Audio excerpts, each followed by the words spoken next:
छत्रपती संभाजीनगर मधील नामांकित little flower शाळेत दाखला काढण्याच्या वादातून एका माजी विद्यार्थ्याने वर्ग शिक्षकाच्या पोटात चाकू खुपसून प्राणघातक हल्ला केलाय।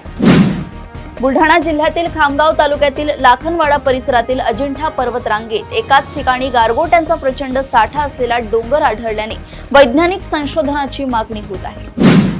बंगालच्या उपसागरात कमी दाबाचे क्षेत्र तयार झाल्यामुळे जून मधील 47% तूट भरून काढत जुलैच्या पहिल्या आठवड्यात राज्यात जोरदार पाऊस पडण्याचा अंदाज हवामान विभागाने वर्तवला आहे।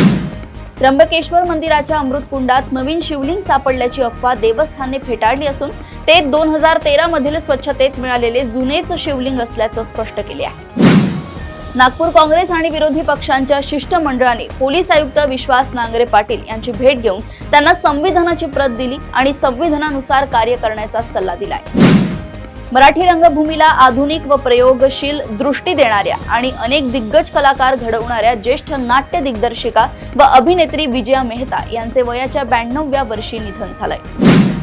टीईटी पेपर फुटी प्रकरणाचा मुख्य सूत्रधार बिजेंद्र गुप्ता याची पत्नी सुमन कुमारी हिला पोलिसांनी पाटण्यातून अटक केली असून न्यायालयाने तिला 6 जुलैपर्यंत पोलीस कोठडी सुनावली आहे।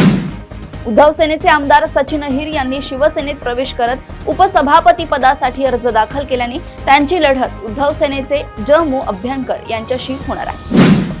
शिंदे सेनेच्या नेत्या मनीषा कायंदे यांनी स्टँड अप कॉमेडियन्सवर अधिवेशनात ठराव मांडण्याचा इशारा दिल्यानंतर प्रसिद्ध कॉमेडियन कुणाल कामरा याने मी तुमच्या धमक्यांना घाबरणार नाही म्हणत तीव्र संताप व्यक्त केलाय।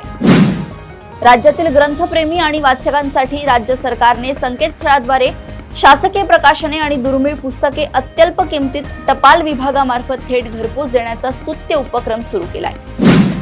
प्रदेशातील अशाच टॉप 10 बातम्या मी ऐश्वर्या आपल्यापर्यंत घेऊन येत राहील। तोपर्यंत बघत राहा देशोन्नती। नमस्कार।